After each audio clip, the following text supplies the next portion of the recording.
Hi friends, welcome to Jaya's garden. இன்றைக்கி ஒரு super டூப்பரான harvest video தான் பார்க்க போகிறீங்க. வீடியோக்குள்ளே போகிறதுக்கு முன்னாடி சேனலை சப்ஸ்கிரைப் பண்ணலைன்னா ஜெயாஸ் கார்டன் சேனலை சப்ஸ்கிரைப் பண்ணிக்கோங்க. அப்படியே பக்கத்தில் இருக்கக்கூடிய பெல் ஐக்கானை ஆல் ஆப்ஷன் போட்டு வச்சுக்கோங்க. நேற்றே நான் ஆக்சுவலாக சாட்டர்டேவே வந்து வீக்கெண்ட் ஹார்வெஸ்ட் போடுவேன். நேற்று அவங்களுக்கு கொஞ்சம் ஃபீவர் ஆகிடுச்சு. ஈவினிங்காவது போடலான்னு பார்த்தேன், பட் சரியாகலை. அதனால் சரி இன்றைக்கி எவ்வளோ எனக்கு எட்டுதோ, ஏன்னா அவங்க தான் மேலே ஏணியில் ஏறி பறிப்பாங்க. ஏணியை வேற கீழே கொண்டு போயிட்டோம். ஸோ என்னோடய ஹைட்டுக்கு எவ்வளோ எட்டுதோ அதை மட்டும் இன்றைக்கி ஹார்வெஸ்ட் பண்ணலாம். இல்லாட்டி ஒரு மாதிரி பெருசாக எல்லாம் முற்றி போயிடும். அதனால் நம்ம ஹார்வெஸ்ட் பண்ணலாம் அப்படின்னு சொல்லிட்டு வந்துட்டேன் ஃப்ரெண்ட்ஸ். ஃபஸ்ட்டு வந்து நம்ம தக்காளியில் ஆரம்பிக்கலான்னு நினைக்கிறேன்.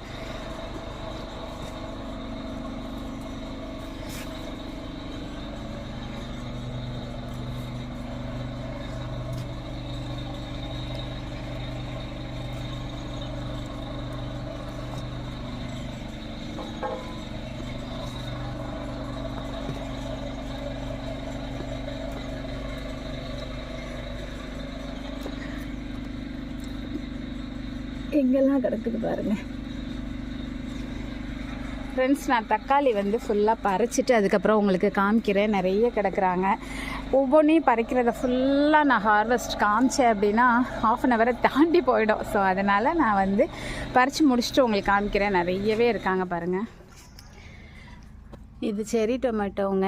இது வந்து பெங்களூர் தக்காளி. இது எல்லாமே வந்து இந்த நாட்டு தக்காளி வந்து முடிஞ்சிருச்சுட்டு, அதனால் இதெல்லாம் குட்டி குட்டி தக்காளிகளாக வந்துட்டுருக்கு. சரி, நான் தக்காளி வரும்போது அதை வந்து நம்ம செடியை பிடுங்கி போட வேணாம். முடிஞ்சாலும் இங்கே பாருங்களேன், ஒரு மாதிரி கருத்துருச்சு. ஆனாலும் 3 வாரமாக காய்ச்சிட்டே இருக்குது. சரி, காய் இப்போ முடிகிற வரைக்கும் இருக்கட்டும் அப்படின்னு சொல்லிட்டு வச்சுட்டேன்.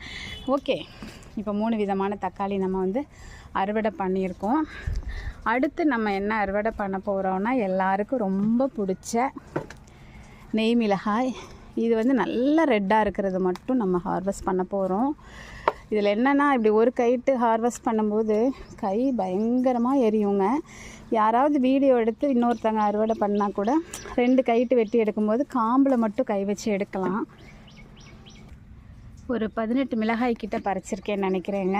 இன்னுமே ஆரஞ்சு கலரில் நிறையவே இருக்காங்க, பச்சையும் இருக்காங்க. ஆரஞ்சு கலர் பறிக்கக்கூடாது. ஏன் பறிக்கக்கூடாது அப்படின்னாக்க, சமையலுக்கு பறிக்கலாம். ஆரஞ்சு ஆனாவே உங்களுக்கு நெய் வாடை வர ஆரம்பிச்சிடும். ஆனால் நான் பறிச்சிட்டு சமைச்சிட்டு அந்த விதைகளை வேஸ்ட் ஆக்கணும். ஸோ எனக்கு உறவுகள் வந்து நிறைய ஆசைப்படுறீங்களா நெய் மிளகாய் விதைக்கு, அதனால் எனக்கு அது விதைகளை வேஸ்ட் ஆக்கிறதுக்கு மனசு வர்றதில்லை. ஸோ அதனால் ரொம்ப ரெட்டானதுக்கப்புறமா தான் நான் அதை எடுத்துட்டு விதைகளை எடுத்துகிட்டு சமைக்கிறது. எங்கெங்கே சமைக்கிறது, ஒரு வாரத்துக்கு ஒரு மிளகாய்க்கு மேலே நமக்கு பயன்பட மாட்டேங்குது. அவ்வளோதான் சமைக்க முடியுது. அதனால் நான் 2 விதை போட்டு விட்றேன். 2 வளர்ந்தாலும் நீங்கள் ஒரு செடியே வச்சுக்கோங்க. அந்த ஒரு செடியே எல்லாருக்கும் பாருங்கள், எவ்வளோ பேருக்கு ஷேர் பண்ணியிருக்கேன். அவ்வளோ வரும். இப்போ வந்து பட்டை அவரைக்காவாக தான் சாப்பிட்ற மாதிரி இருக்குது செடியில். இதெல்லாம் செடி முடிஞ்சிடுச்சு. சரி, இதை எடுத்து போட்டு வேறு போடலாம் அப்படின்னு நினைக்கிறேன். காய்ப்பே முடிய மாட்டுக்கு. காய்ச்சிக்கிட்டே இருந்தால் காயோடு அதை பிடுங்கி போட மனசே வரலை. சரி, பறிச்சிட்டு உங்ககிட்ட காமிக்கிறேன் பாருங்கள். இந்த அளவுக்கு தான் பறிச்சிருக்கேன். போன வாரம்லாம் ஒரு நாள் விட்டு ஒரு நாள் அவரைக்காய் பறித்து எப்படி அந்த வாரத்தில் ஒரு 1 கிலோ கிட்ட நம்ம அவரைக்காய் பறிச்சிருக்கோம், இந்த அவரை மட்டுமே. ஸோ அதனால் அவரைக்காய் சாம்பார், அவரைக்காய் பொரியல், அவரைக்காய் கூட்டு, சும்மா கஞ்சிக்கினாலும் அவரைக்காய் வச்சு சாப்பிட்றது அந்த மாதிரி. இனி கொஞ்சம் விதைக்கி விட்டு இனி அடுத்து விதைக்கு வந்து ரெடி பண்ண ஆரம்பிக்கணும். அதுக்கு அடுத்து கத்தரிக்காய் நான் பறிக்கிறேன். கத்தரிக்காய் வந்து ஒரு கைட்டு கண்டிப்பாக பறிக்க முடியாது. அதனால் பறித்து முடிச்சுட்டு உங்ககிட்ட காமிக்கிறேன் ஃப்ரெண்ட்ஸ். ஒரு வழியாக கத்தரிக்காய் பறிச்சிட்டேன். ஒரு பெருசாக இருக்கிறத மட்டும் பறிச்சிட்டேன் ஃப்ரெண்ட்ஸ். என்னென்ன பறிச்சிருக்கேன்னு மட்டும் காமிக்கிறேன் பாருங்கள். உருண்டை பச்சை கத்தரி. ஆனால் ஒன்றுங்க, உருண்டை பச்சை கத்தரி அளவுக்கு அதிகமாக காய்க்குது. அதுதான் இப்போ நான் வந்து இலவச சீடில் உங்களுக்கு கொடுக்குறேன். நானும் வந்து போன வருஷத்தில் ஒரு 12 வகை கத்தரி வளர்த்துட்டு இப்போ வந்து ஒரு 7 வகை கத்தரி இருக்குது. எல்லாத்துலேயுமே ருசி அதிகம் அப்படின்னா அந்த பச்சை உருண்டை கத்தரி தான். காய்ப்பு அறுவடையும் அளவுக்கு அதிகமான அறுவடை. ஸோ அதை தான் உங்களுக்கு இப்போ ஷேர் பண்ணுறேன். அதுக்கு அடுத்தது வழுதுனங்காய். அது வந்து அவியலுக்கு தான் மட்டும் நல்லாயிருக்கு. மற்றதுக்கெல்லாம் வந்து தோல் தனியாக போயிடுதான். வீட்டில் அது என்ன அப்படி தோல் மட்டும் தனியாக போயிடுது அப்படின்னு பிடிக்க மாட்டேங்குது. அவியலுக்காக மட்டுமே அதை வச்சுருக்கேன். இப்போ பாருங்கள், பச்சை உருண்டை கத்தரி, இது முள்ளு கத்தரி, இது வழுதுனங்காய். நம்ம வீட்டில் நீளமாக வராமல் குண்டுப்புல மாதிரி வருது. ஆக்சுவலாக இது இந்த சைஸில் இன்னும் நீளமாக வரணும். இது வந்து வேங்கேரி கத்திரி. இவ்வளோ தான் ஹார்வெஸ்ட் பண்ணியிருக்கேன். அடுத்து வந்து பார்த்திங்க அப்படின்னா தனியாக தாங்க பண்ணணும். ஒரு தாம்பலம் நிறைஞ்சிருச்சு பார்த்தீங்களா.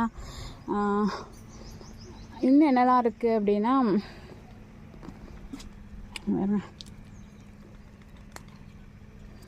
செடியில் உள்ள கோழி அவரை பறிச்சிக்கலாம். அப்புறம் இது என்ன மணத்தக்காளி விதை நிறைய இருக்குங்க. வெயில் ஓவராக இருக்கிறனால இந்த வெயிலில் நின்றுட்டு என்னால் பறிக்க முடியாது. வீட்லேயுமே ரொம்ப அதிகமான வேலை ஸ்ட்ரெஸ் எல்லாம் ஜாஸ்தி ஆகிடுச்சு. ஏன்னா அம்மாவுடைய சூழ்நிலை நாளுக்கு நாள் வந்து, அதாவது வயசானா சின்ன பிள்ளையாக மாறிடுவாங்கன்னு சொல்லுவாங்க.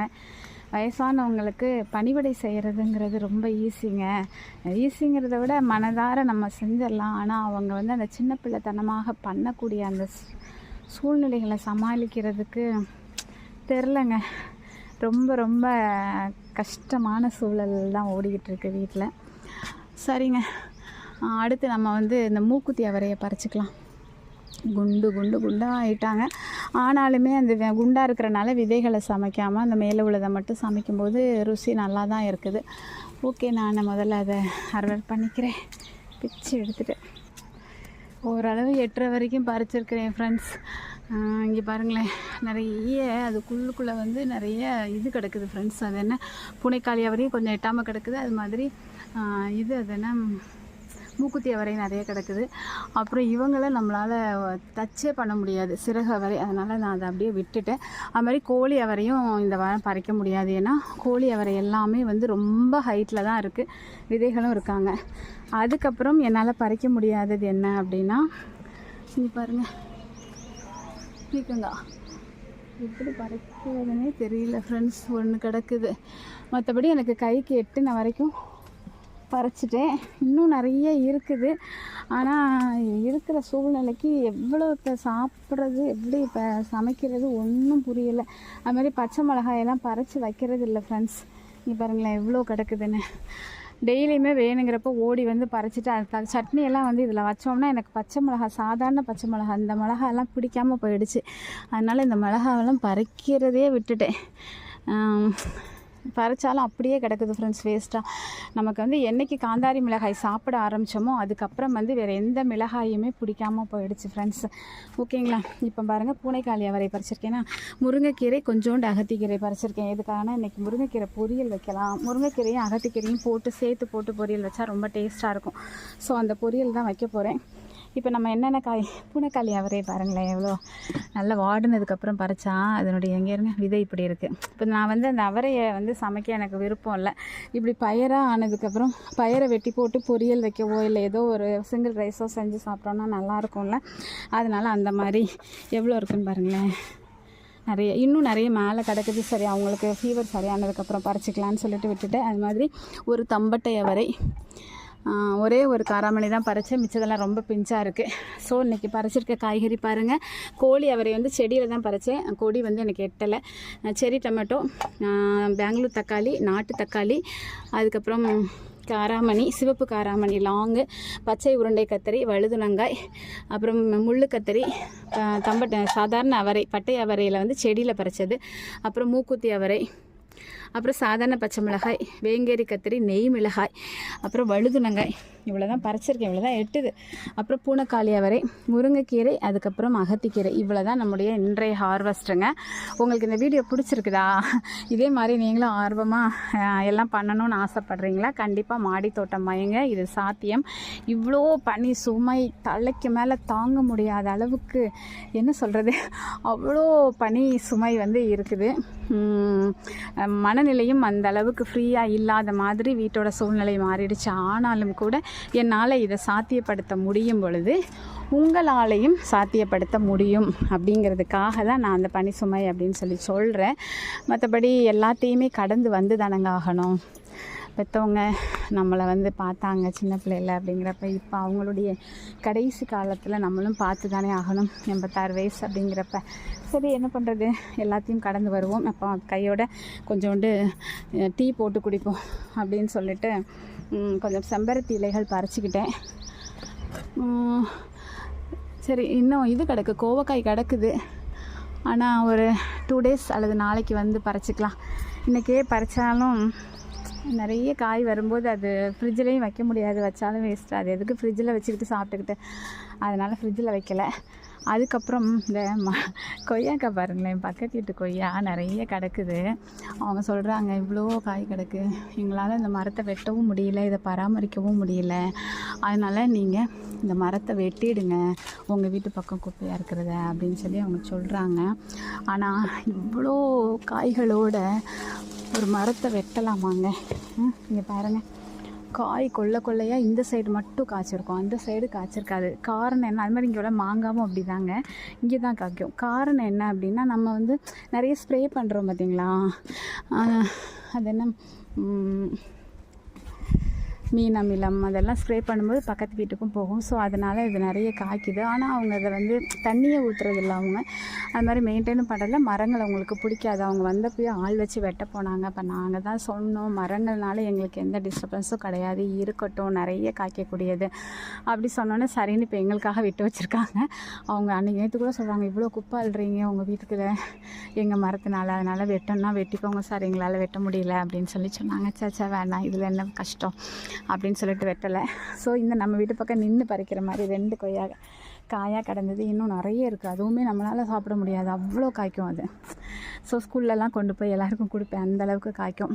ஓகே ஃப்ரெண்ட்ஸ், நம்ம ஒரு இயற்கையை நேசிச்சோன்னா இயற்கை பாருங்கள் பக்கத்து வீட்டிலேருந்து கூட நமக்கு தேவைப்படுறதை கொடுக்குதுங்கிறத சொல்ல வரேன். ஸோ நீங்களும் இயற்கையோடு இணைந்த வாழ்வு வாழுங்க. என்ன சொல்கிறது, ஆர்கானிக்காக விலையை வச்சு சாப்பிடுங்க, ஓகேங்களா? நான் என்னால் முடிஞ்ச அளவுக்கு எவ்வளோ எனக்கு எட்டுதோ அந்த அளவுக்கு அறுவடை பண்ணேன், அதை உங்களுக்கு நான் காமிச்சேன். கண்டிப்பாக வாரம் இந்த மாதிரி நம்ம வந்து அறுவடை பண்ணுறோம். எங்களோட தேவையை விட அதிகமாக இந்த ஒரு 500 சதுர அடியில் காய்கள் வருது அப்படிங்கிறத தொடர்ந்து பார்க்குறவங்களுக்கு தெரிஞ்சிருக்கும். நீங்களும் இதே மாதிரி மாடி தோட்டம் வைக்கணும்னு ஆசைப்பட்டீங்க அப்படின்னா அதில் என்னென்ன மாதிரியெல்லாம் வைக்கலாம், எப்படி வைக்கலாம், என்னென்ன பிரச்சனைகள் வந்தால் எப்படி சமாளிக்கலாம் இப்படிங்கிறத எல்லாமே ஜெயாஸ் கார்டன் சேனலில் இருக்குது, செக் பண்ணி பாருங்கள். ஓகேங்களா? வீடியோ பிடிச்சிருந்ததுன்னா லைக் பண்ணுங்கள், ஷேர் பண்ணுங்கள், கமெண்ட் பண்ணுங்கள், மறக்காமல் சப்ஸ்கிரைப் பண்ணி தொடர்ந்து உங்களோட சப்போர்ட்டை கொடுத்துக்கிட்டே இருங்க. Okay, bye friends, take care, bye, happy gardening.